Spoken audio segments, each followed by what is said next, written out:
अपना अपना ठिकाना होता है।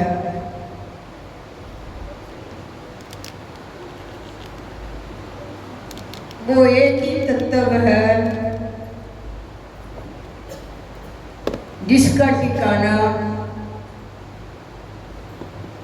बाहर नहीं है, हर जीव के अंदर है। जहां जहां जो कुछ भी होगा वहां वहां आप जब भी जाओगे तो आपको वही मिलेगा जो है। लेकिन जो एक तत्व है जिसको आत्मा भी कह लेते हैं और परमात्मा इसलिए कह लेते हैं क्योंकि वो आत्मा अंशी की अंश है, जाने कि वो परमात्मा की अंश है हमारी आत्मा, जिसको कभी हमने अपने भीतर जाकर मिलने की कोशिश ही नहीं की, क्योंकि हमारा ख्याल ही बार रहता है। कभी पल क्षण भीतर बैठकर भीतर जाने का जो सही मार्ग है वो ही नहीं पता होता कि किस मार्ग से हमने अपने भीतर जाना है। वो मार्ग वो ही बता सकता है जी जो खुद चला, जो खुद नहीं चला उसने दूसरे को क्या बताना है।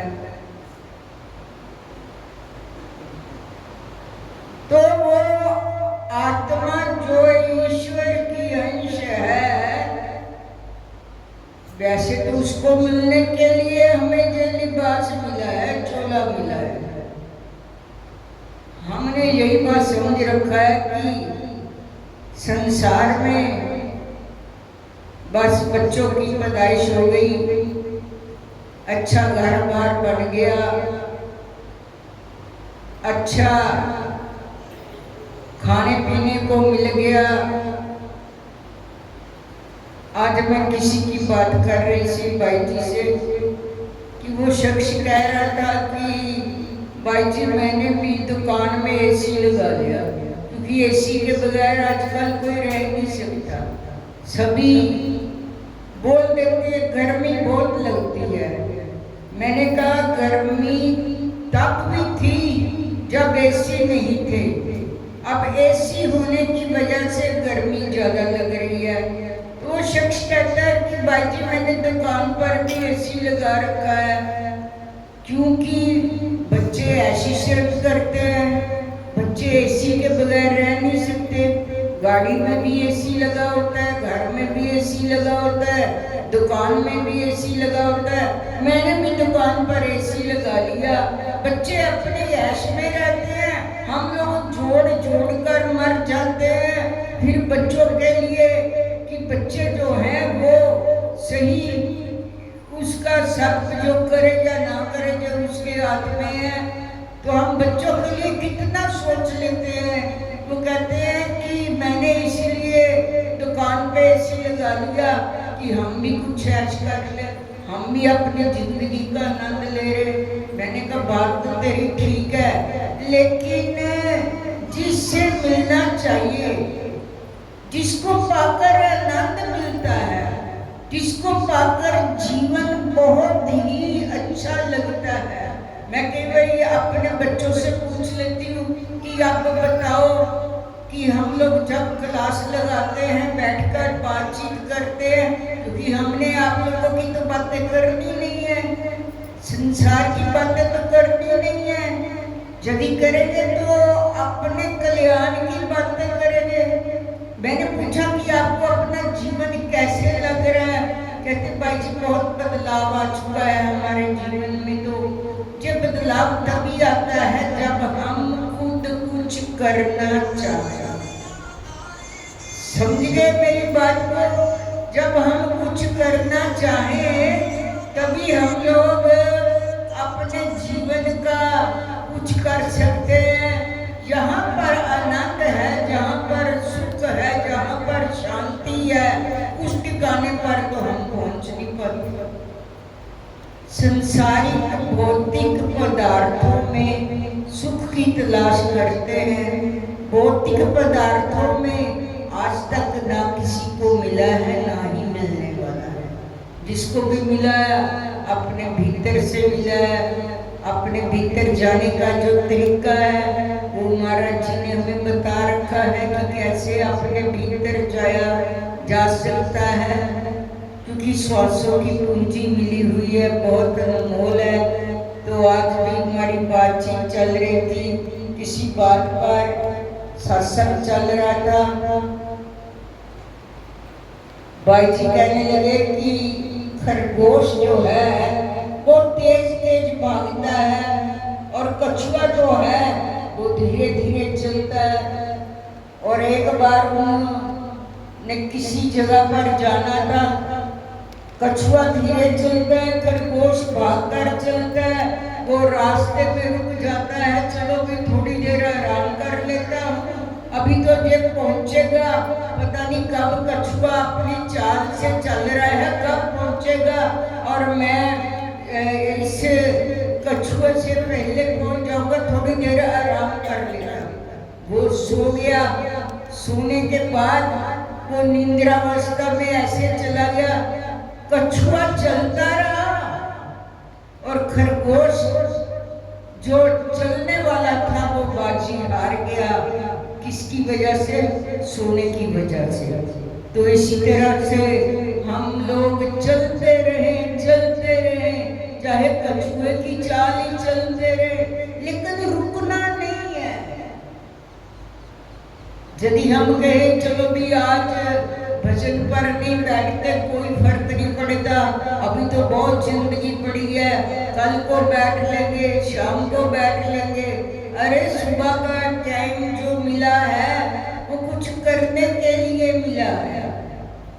ये तो हम भाग्यशाली है। तो मानस छोला मिला, एक हमें जो हिंदुस्तान की धरती मिली।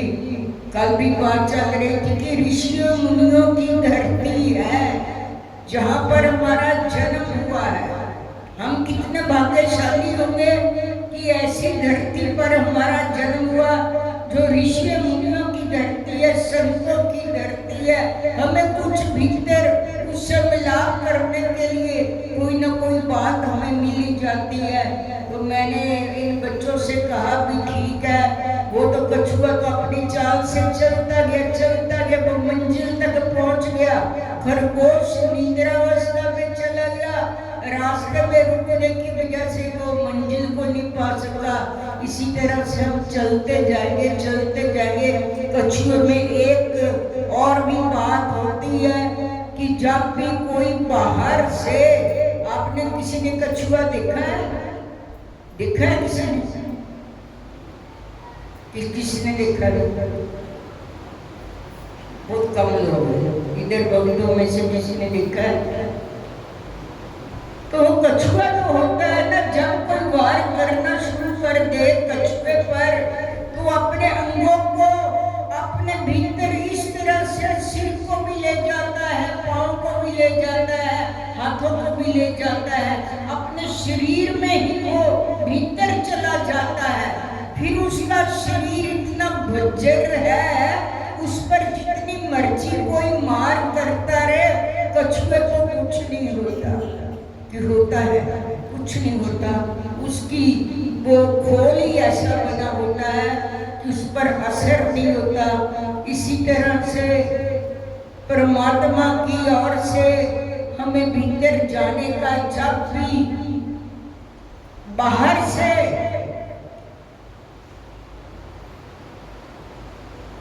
कई बार हो जाता है,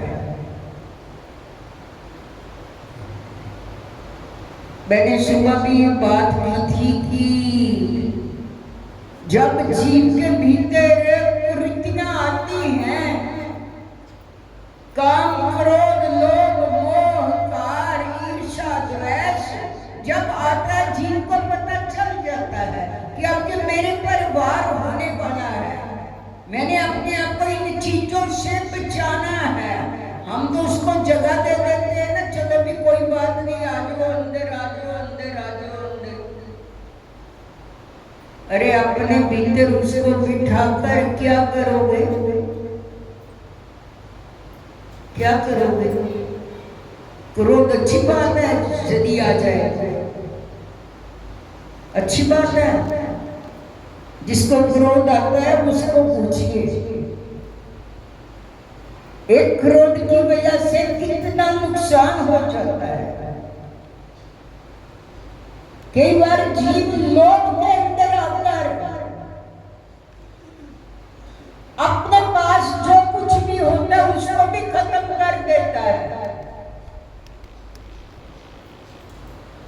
जैसे आपने सुना होगा, मेरे को तो लोग ही बताते हैं, अगर ना फलाना इंसान ने ऐसे पैसे लगा दिए, वो पैसे भी जाते रहे, अपने हाथ से भी जाते रहे, खाली हाथ हो गए।